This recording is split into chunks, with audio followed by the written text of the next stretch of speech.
3 things you need to know about me. I'm a theater kid, I'm obsessed with psychology, and I tend to get extremely narcissistic at times. And I will for the next few minutes, so please bear with me. I promise I'll make it worth your while. Making a million lives better. Allow me to explain. When I was a senior, fresh off high school, I had big dreams and an even bigger hunger to achieve them. I wanted to help make the world a better place. You know, the classic cliches. But the why, how, what, where, when, who, I didn't know. And the timing was quite opportune because at that moment, an organization I was interning with gave me the opportunity to create a student community of my own. It was also along those times when a close friend of mine went through a deep personal loss. So I spent a few weeks, I set everything aside, except studies, my mom and dad are here.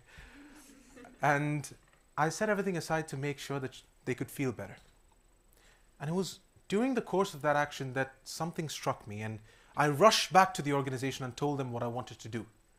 I wanted to create a grassroots community for students by students that espouses mental health awareness all across colleges in India. And that's how Under 25 Project Hope was born. Now, at this moment, I was able to see a little picture, a very grainy, very pixelated picture form in the back of my mind. There was a French poet. His name was François Rabelais, and he had, if I may say, one of the most profound last words of all time. He said, "I go to seek a great perhaps." Now, what is his great perhaps? What was it, or will we ever know? Alas, no. What was mine? A much simpler question to answer. Being raised by an absolute unit of a mom and dad who live to raise young people and teach them how to live their lives to the fullest, I grew to love the field of psychology. And I learned everything I know now by being a wallflower, by sitting in the corner of a room, watching them give their training sessions, making notes, practicing in the mirror. And I fell in love with fields like neurolinguistic programming, MBTI, psychocybernetics, TA 101, and the like. And again, slowly yet surely, a picture was forming, getting clearer and clearer by the second. Along the path, I was able to pick up a few side quests as well. I taught myself to play the ukulele, I learned to sing, and I published my first book of poetry. Now, it's when I think back to all of this that I realize that that picture that was formed, it was actually the grassroots of my great perhaps just taking form. Flashback to 2013.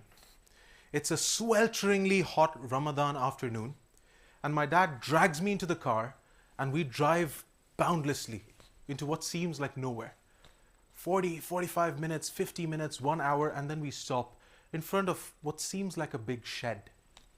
I promise the story is not going where you think it is. Now, we walk into the shed, and I'm greeted by a waft of hot air. And then I see 150 to 200 people sitting on the ground, just making merry, talking to each other, laughing, and then ever so often looking up at us expectantly. In a flurry, I was dragged into one side of the room where I was told, scoop one big pile of biryani, 2 pieces of chicken, 2 slices of watermelon and 3 dates, and then 1 box of laban, and then set it in front of each of them. What started off as confused participation led to me loving every single minute of it, and then eventually leading to me starting my own initiative, the Budding Humans Initiative, combining students from all over the UAE to visit these labor camps and distribute food with the migrant workers during Ramadan, Onam, Christmas, New Year, and so on. This process was very opportune because it led to me luckily being the first Asian recipient of the International Diana Legacy Award for Social Work, and the first non-Arab recipient of the Sharjah Government Award for Volunteer Work.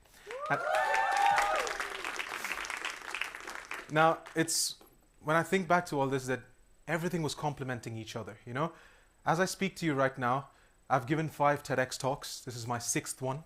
I'm an academic instructor for a company based in Hong Kong.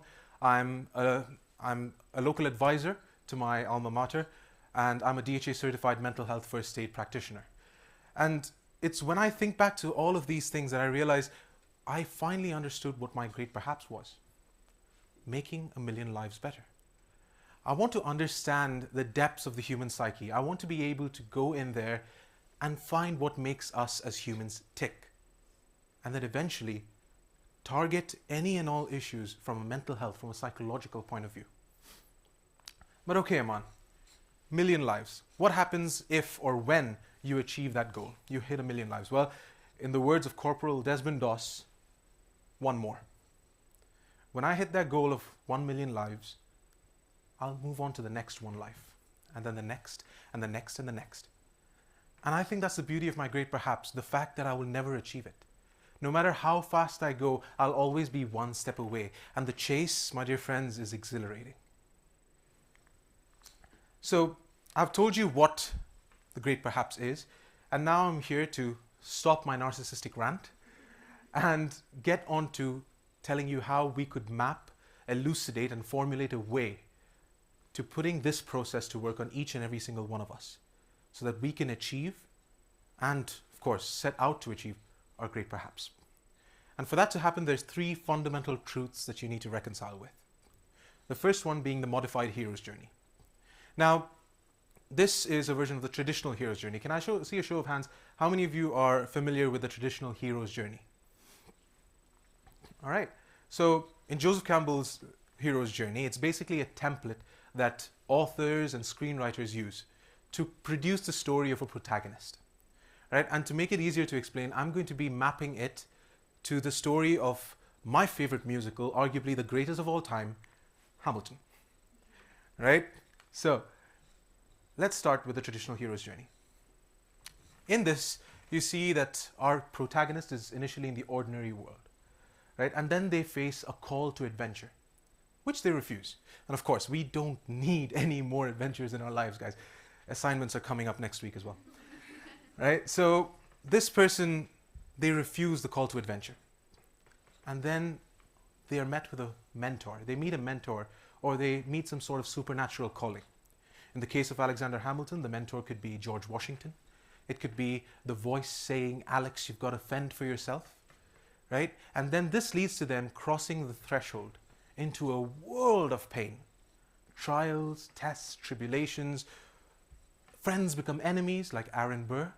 You lose friends, they lose their lives, like John Lawrence, like his son, Philip Hamilton. But eventually, they emerge victorious from the quagmire with the ultimate reward, seizing the sword.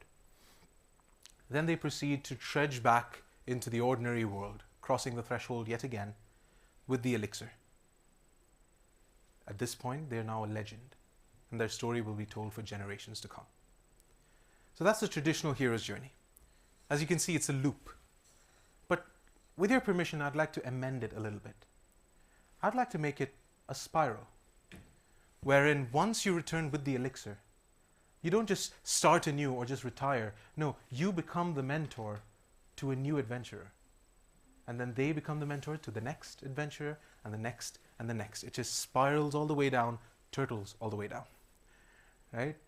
Now, when you think about it, you might ask, why a spiral? Why not a loop? Well, the longer you go across that loop, the easier it is to understand the saying, you either die a hero, or you live long enough to see yourself become the villain. Why let it get that far? Once you've returned a legend, the best thing each and every single one of us could do is hang up the cape, pick up the stick, and start training the next generation of heroes. So that's the first truth that I would like you all to reconcile with. The second thing falls into what a legacy is. Because at the end of the day, when you eventually return and you become a mentor, you start this spiral process, what you're doing is creating a legacy. What's a legacy? Well, as Hamilton puts it, it's planting seeds in a garden that you never get to see. And when you think about that, there's another part of life that comes into question. What are the 3 things in life you can't control? Who lives, who dies, and who tells your story? Now, my dad always tells me that in life, among 2 things matter. Your resume and your eulogy. Your resume is what you do, what you write about yourself while you're alive, and your eulogy is what people say about you once you're gone. Now, of course, your resume is written by you, but the way history sees you is seldom written by us ourselves. The only way we can hope that when history looks back at us, it views us kindly is by making sure that every single step of the way, every second of every minute of every day of our lives, we have spent fighting to get on the track to achieving our great perhaps. Make it what you live and breathe. It may be mental health awareness. It may be eradicating world hunger. It may be causing global peace. Anything. But stick to it. But okay, Amaan, you've told us, the what, the how, what these great perhaps things are. But how do I know if I'm on the right track? Well, fret not, dear friends. I have a handy dandy equation for you. The great perhaps mental resilience equation. Right? Now, this actually works. All I need you guys to do is at any point in your life when you're faced with a task or you're in the middle of a task and you feel, I don't know if I'm in the right place, rank yourself on a scale of 1 to 10 for each of these variables. How passionate are you about the task at hand? How well do these tasks complement your strengths? How well do they align with your values? Are the challenges you're facing aversive or conducive? Are they helping you become a better person? Are they helping you learn? Or are they just unnecessarily battering you down? And finally, how often do you have to sit back and say, oh my God, I don't want to go tomorrow. I don't want to wake up. I don't want to work. I don't want to submit this.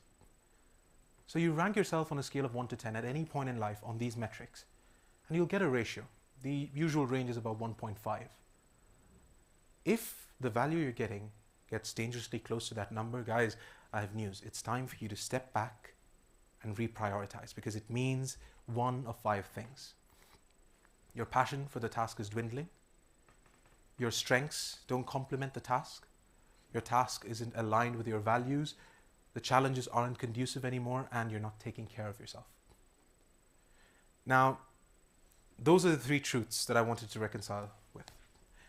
And if you remember at the start of my talk, I said, there's a point where we may never achieve our great perhaps. And that's fine. There's nothing wrong with waiting for it. The chase is what makes it worthwhile. And if you ask me, why wait for it? Well, I guess, as the song says,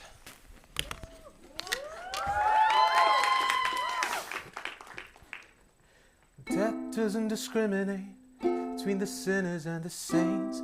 Takes and it takes and it takes. We keep loving anyway. We rise and we fall, break and we make our mistakes. And if there's a reason I'm still alive and so many have died, then I'm willing to wait for it. I'm willing to wait for it. Wait for it, wait for it. I am the one thing in life I can control. I am inimitable, I am an original. I'm not falling behind or running late. I'm not standing still, I am lying in wait. Death doesn't discriminate between the sinners and the saints. Takes and it takes and it takes. We keep living anyway. We rise and we fall, break and we make our mistakes. And if there's a reason I'm still alive and so many die, then I'm willing to wait for it. I'm willing to wait for it. Are you? Thank you.